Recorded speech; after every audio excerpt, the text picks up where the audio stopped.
खास होगी, असल वजह की तलाश होगी। दुनिया भर के हर गांव, शहर, गली मोहल्ले पर नजर हमारी होगी। खुलेंगी पर्दें, जहन में उठे हर सवाल की बात होगी।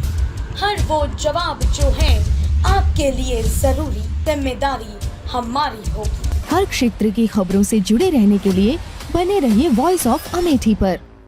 नमस्कार, आप देख रहे हैं वॉइस ऑफ अमेठी। तो चलिए रुक करते हैं आज की प्रमुख और बड़ी खबर पर। यूपी की सीट पर सोशलिस्टों का दुर्ग ढहा, हैट्रिक की तैयारी में भाजपा, विपक्ष का हाल बेहाल।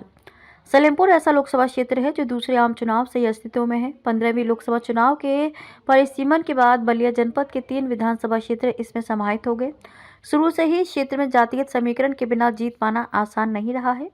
जातियों के प्रतिनिधित्व के आधार पर यहाँ प्रत्याशी चुने जाते हैं। ये सीट भी सोशलिस्ट नेताओं के गढ़ के रूप में जानी जाती थी। 15 चुनावों तक यहाँ भाजपा या इसकी विचारधारा से जुड़े दलों को कामयाबी नहीं मिल सकी थी। 16वीं लोकसभा में भाजपा ने क्षेत्र के कद्दावर नेता हरिकेवल प्रसाद के पुत्र रविंद्र कुशवाहा को प्रत्याशी बनाकर खाता खोलने में कामयाबी पाई और लगातार दूसरी बार भी जीत मिली। जातिगत समीकरण के कारण ही रविंद्र तीसरी बार प्रत्याशी बनाए गए हैं।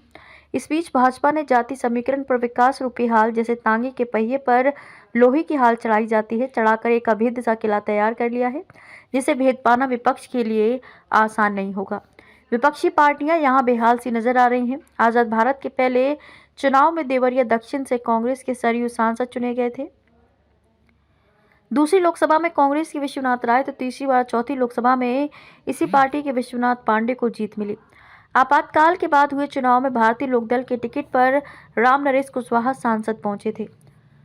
अगले चुनाव में कांग्रेस की प्रति लहर थी और इसका असर यहां भी दिखा। अगले चुनाव में कांग्रेस के पक्ष में सहानुभूति की लहर थी। दोनों बार पार्टी के राम नगीना मिश्रा सांसद चुने गए। 9वीं लोकसभा का चुनाव कांग्रेस के प्रति उपजे आक्रोश के बीच हुआ। फिर विकल्प के रूप में जनता ने जनता दल पर भरोसा जताया।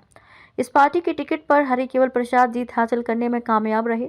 राम लहर में भी हरिकेवल जनता दल के टिकट पर सांसद पहुंचे। 90 का दशक ऐसा था जिसमें लोकसभा के 4 चुनाव हुए। अधिकतर सीटों पर किसी न किसी चुनाव में भाजपा का खाता खुल गया था, लेकिन यहाँ ऐसा नहीं हो सका। इस दौरान सपा, समता पार्टी व बसपा के खाते में सीट गई। अगले 2 चुनाव में भी क्रम से सपा व बसपा के प्रत्याशियों को जीत मिली। पिछले 2 चुनावों में भाजपा ने यहाँ मजबूत चुनौती पेश करते हुए न केवल खाता खोला बल्कि अपनी स्थिति काफी मजबूत कर ली है। कठिन चुनौती को देखते हुए विपक्ष की पार्टियां सोच समझकर प्रत्याशी चुनने के मूड में हैं।